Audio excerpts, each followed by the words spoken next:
Hey guys, it's Friday, February 24th, best day of the week. Who doesn't like Friday? And this is Newswave. So let's get started today with what seems to be a kind of a large issue, and that is the Joy-Con connectivity issues. This seems to be kind of coming up everywhere now. Game Explained did a very good showing of this, where if you cover the Joy-Con, let's say you're using it here, if you cover it, it will stop getting actual information from the Switch, and it will start dropping connection. And this seemed to happen when he had it here or behind his back, and it's hard to say what the problem is. More than likely it's an issue with the Joy-Con, but also with the tablet part at the same time with Bluetooth 3.0, and that could be a couple things. Could be strength of signal, it could be the firmware set up to recognize the Joy-Con in low power state, or what I would say in this case, low range state or low power between the two, because if Bluetooth starts to get interruptions in front of it, for example, if it is covered up and the signal becomes weak, there's a chance that the Switch tablet does not understand that Joy-Con is still connected and still receives signal from it. So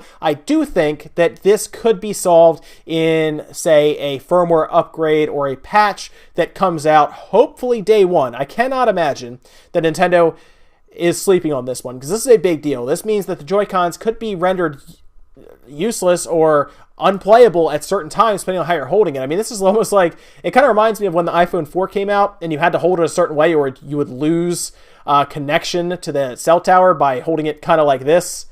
So I hope this is just something that is easy to patch. I do think it will be fixable in a patch. I don't think the Joy-Cons are faulty or anything outside of software. I don't think there's a hardware issue.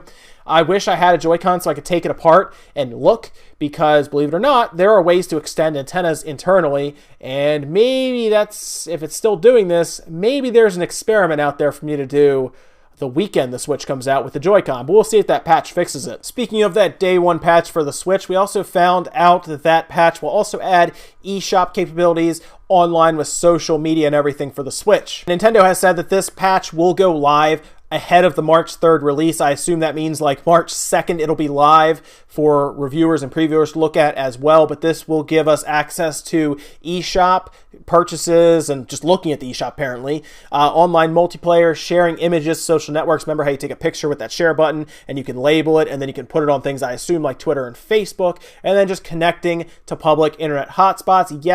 Yes, that has been addressed. I remember we were all concerned about that because there is a portal of some kind that is needed. It sounds like Nintendo heard that because there is not a web browser natively with it. There will be some way to still do that. It'll be built in with like a web applet like I was talking about a few days ago. So that'll be all taken care of in the initial patch. You'll just have to download it when you first connect to the internet on March 3rd. And from there, you'll have all this connectivity and all these features set up after that. And if you were disappointed in Halo 5's lack of split-screen multiplayer, like I was, because whenever I had Halo, when I was growing up with it, obviously, from Halo 1 all the way up to Reach and Halo 4, you always had split-screen action. In this case, Halo 5, they removed it for some reason. I don't know why, but yesterday, there was a speech at the Gaming Minded DICE Summit, and Microsoft's head of its 343 Studios group said there will be multiplayer split screen going forward in all Halo games. Now, the head of the 343 Studios is Bonnie Ross, and they talked about how not having split screen eroded players, was they're saying, and I agree, because Halo was always that game where I could go over to a friend's house, whether it's Halo 3, Halo 2, Halo 1, any of them,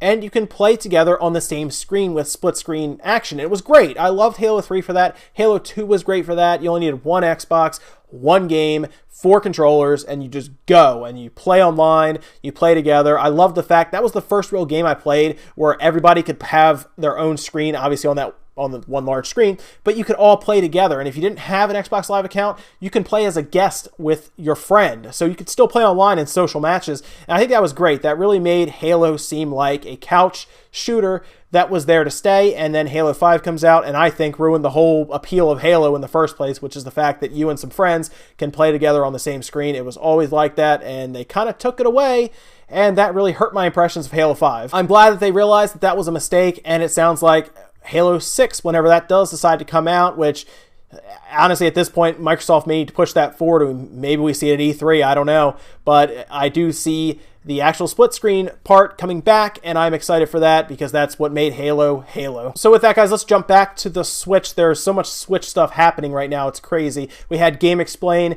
take Zelda Breath of the Wild and just max out the Switch with full brightness, Wi-Fi, the whole deal. The Switch was still able to pull 2.5 hours or so with Zelda Breath of the Wild, which is still pretty good considering you're blasting brightness, you have Wi-Fi on. Basically, you're turning on everything you can just to drain the battery. 2.5 hours with a game like Breath of the Wild, which is a massive, massive game, is impressive. I do think you will still need to travel with a portable battery of some kind to charge it if you're going on a plane, like a plane ride, or you're going on the train or something. However, a lot of those places now I know are starting to come equipped with outlets, which is great. So you can kind of just plug it in. But still, I would travel with some kind of portable battery pack just to make sure it doesn't die on you completely.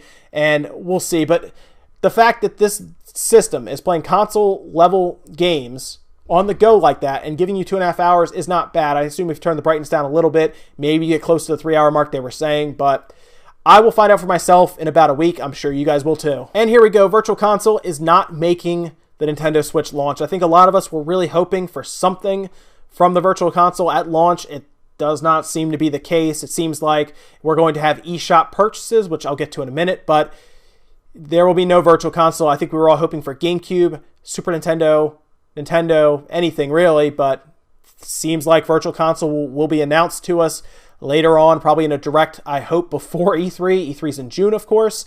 Middle of June, I think now. So hopefully we see it before then, because then E3, they can announce things like GameCube games to us if they want to. But no, Virtual Console will not be making that launch. The eShop will be set up, though, like we would all hope, and we will have some games we can download. So without Virtual Console, I guess they decided they had to put something in there. So as reported by plenty of news outlets, plenty of people, and Nintendo themselves, Fast RMX, which is a game I was very much looking forward to, and Shovel Knight are coming at launch. So you guys can watch me play Fast RMX on Friday. How awesome is that? Yes, Fast RMX is awesome. It's like the F-Zero game that's coming out, and I will be looking forward to playing that a good bit. Shovel Knight I've already played a lot, but it's great because it's portable, and I like that studio a lot because their game is awesome. So I will still be buying Shovel Knight again from my computer just to play it again because it is an awesome game. And of course, the new one is coming out as well, so I'll be playing that too.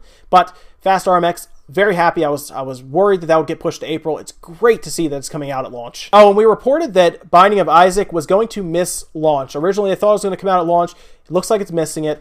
But it looks like Amazon, Best Buy, all the sites have now posted it for launching March 17th, and it's going to have that physical copy as well. Seems like maybe they pushed it back to get the physical copy out, I assume. The game is probably done, but they wanted to put that physical copy out.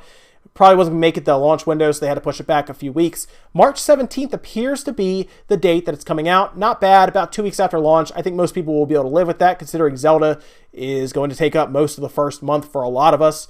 But it's great to see a physical copy, March 17th, Binding of Isaac. And the last bit of news comes to us from Lego City Undercover. It actually has a release date now. It's coming out April 4th. And Lego City Undercover is actually a really cool game. If you've never played it, I would check it out for the Switch. I think it'd be awesome as a handheld game as well, considering it's a huge game. It's an awesome game. It's kind of like the Lego version of Grand Theft Auto almost, but it was a very, very cool game overall. I remember I got the Wii U because it was only on the Wii U. Officially, that was one of the big reasons I got the Wii U at the time. Of course, that and all the other Nintendo classics on there, and then Xenoblade really pulled me in too. But Lego City Undercover was a cool game. I know it's coming to PC and Steam as well, but it is going to launch on the Switch April 4th. That's another game that's very close to launch, about a month later, and April does need game support because we've seen that the game's coming out in March, not a ton, but some. April definitely needs that second month is very important. April really needs some games in there. Mario Kart comes later on in the month, but they definitely need some more games like Lego City Undercover to help bolster that April lineup. That's it for Newswave today, guys. Make sure you comment, like, subscribe, all that good stuff. Let me know think about any of the stuff we talked about today, whether you are worried about the Joy-Con issues with the Switch. I think the patch hopefully will fix it. If it doesn't, then it's time to panic or get concerned about it. But I'll also be using the Pro Controller more than Joy-Cons anyway, so it won't bother me much, but I'm sure there's plenty of people out there that it will affect. And are you excited that Halo is going to start bringing back split screen now from now on, because I really missed it during Halo 5. I don't know if you guys did, but that was a real letdown for me when I saw that it was not going to have split screen. Let me know what you think, guys. I will see you next time.